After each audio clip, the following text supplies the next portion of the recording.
It's my turn. I've given you, I think, 7, 8 minutes. Let's start with the reality. I have never said a word against a legal immigrant into this country, nor would I ever. I have called for more legal immigration, not less. Now listen, I listen to you, okay?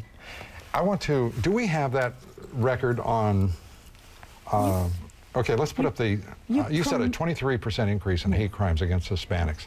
Can we put up the full screen on this? You know, the ADL documents code words for hate. Oh, yeah, and sure. And you've used a few of those code words for hate. Name one code word. Well, they talk about dehumanizing and demonizing immigrants. That's their word. It's not my word. Well, I'm telling you, they've had a clear record of documenting hate speech. Yes, they have. They're a very well-respected voice. Not the by Anti-Defamation League. They are League. a joke. They are not a joke. They are a long-standing organization. I want you to go to that website of yours and listen to that discussion on there.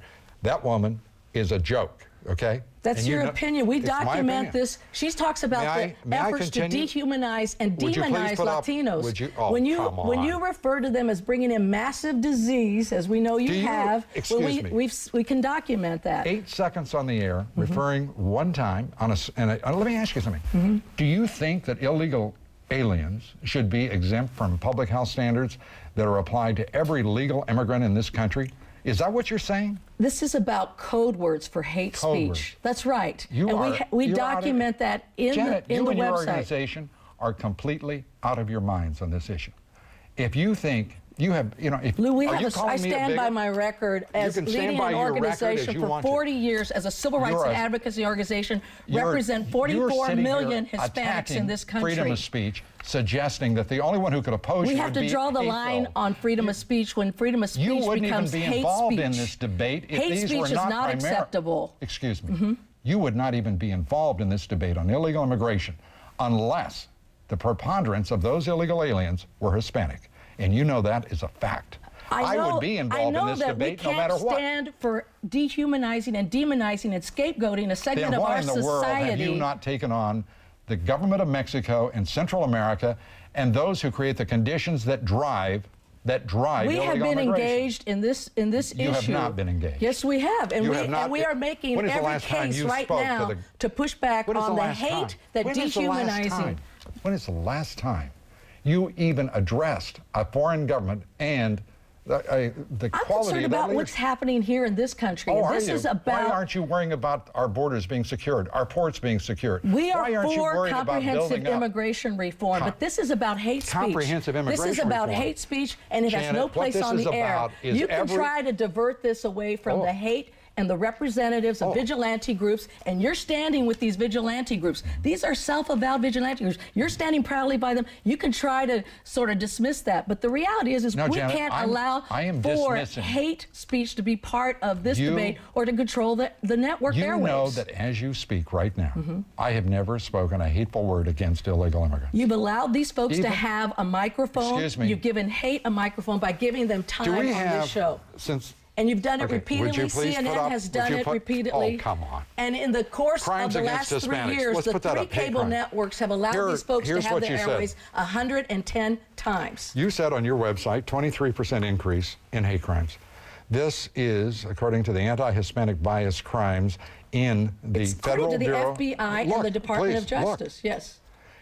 In 2005, 522 incidents against Hispanics. It's increased by 23% in the past 3 years. I'm just showing you what the FBI is showing us. And 50% in California 576 against Hispanics. There's no coincidence between the extreme rrhetoric that the debate has taken and the rise in hate crimes. Words have consequences, and our community is feeling the brunt of that. Let me show you something. Anytime you demonize a segment of our society. No, you're trying to demonize me, and I'm going to show you the reality. This isn't about you, Lou. I know this is you took me on. It's not about you. It's about your networks. It's about your networks holding you and other networks accountable. You can't hold yourself accountable. How could you hold anyone else? We are here could you please with the put facts. This up? Look at the website, making a very documented case on this. Put up what I've said about illegal immigrants in this country, okay?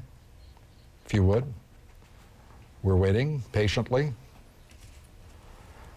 You know, I'm thinking here. Let's my hate mail has gone from hate mail to death threats. If you don't mind, you know, by the way, I get a few death threats too. So Janet, you're not the Lone Ranger. Here's maybe would you do me the service? I don't have kindness? a microphone every night. Well, you're not going to have one very long here if you don't at least permit me to respond. Go ahead. I think I'm the only one on this panel, this is going back to May 15th, 2006, who's actually worked with migrant workers in the fields with beans, potatoes, hay in my youth. I know them to be good and decent people. That was on Larry King. Who said this? I said that. In April, and by the way, I've said I respect illegal immigrants in this country dozens of times, but you don't seem to take note of that. Here's what I said on April. When you parade these individuals who are tied to hate groups and vigilantes, and when you embrace vigilante organizations, we're going to finish this. When you embrace vigilante organizations, that speaks for itself. Oh yeah. Well, first of all, they're not a vigilante; they're a volunteer organization, and I think the president. They believe in arming themselves. By the way, it's the Second Amendment. Do you believe in it? I believe in the Constitution, but when they go after and hunt down undocumented immigrants, how do they know who's undocumented and how do they know who's here legally? They can't tell the difference. Janet, they're tracking these folks down in stores. I want to save you as much embarrassment as I can. Lou, I have great respect for the people who make up the preponderance of the illegal alien population in our country, that is, Mexican migrant workers. On March 29th, 2006, to Jorge Ramos, who said, I would love you to meet these illegals that you so-called, okay? I had to tell Jorge, Univision anchor, unfortunately, partner, there's nothing to be gained here because I worked with them, I know them, I respect them. You don't respect them when you trot out these individuals and when you embrace a vigilante organization. You don't respect them, Lou, if you're going to continue to put these individuals on the air. What you're basically saying is my words, as a platform only the words for that hate, you want to use and they're tied are the to ones you'll pay attention to. You won't pay attention to the other words that I use. This broadcast has covered illegal immigration in this country and border security for 6 years. In that period of time, we have referred to disease 3 times. You make a comment on your website that I referred to invaders. You may find it intriguing referring to the illegal immigration population of this country.